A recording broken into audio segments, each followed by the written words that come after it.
Guys, it is time for part 3 of back rank checkmates, the last part about back rank checkmates. And in this position, it doesn't look like we have very much. We see that we have this common stretcher, but they have a rook here defending it. So how can we get a back rank checkmate here?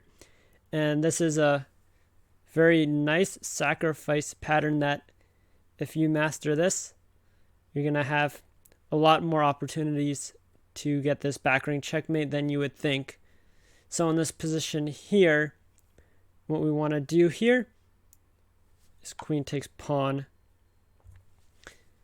And it's a strange looking move. Obviously, if they move their king, we're just going to take their rook. And it looks like, why would we give up our queen here? But after they take it, this rook, because it is pinned, almost just turns into a pawn, essentially, because the rook, all it's doing is blocking the king from moving up.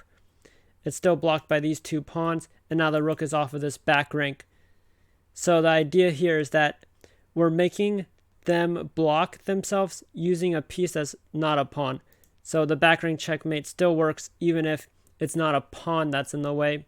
And in this case, the rook is in the way because I can't go back to block since the pin on the rook. So now we have our rook d1 checkmate here. So the main important takeaway from this is to look for if the piece that is in front of the king is one that can block our back rank checkmate.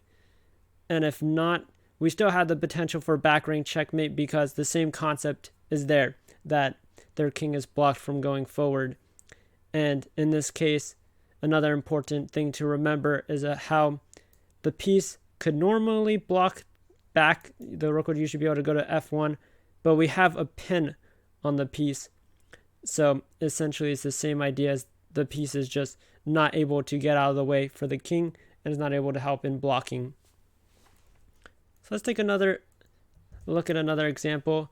This is one, I made this one from scratch, so hopefully it won't be too easy or too hard or too unrealistic, I guess. But here we are playing as black, and in this position, we're looking for what we can play here. What is the best move? And keep in mind our principles of if the pieces that are in front of the king, if they can help in blocking the back rank checkmate or if they're just in the way. And what can we do to take advantage here? Leave in the comments below. And thank you for watching. Hope you enjoyed it. Hope you learned something. And I'll see you guys next time.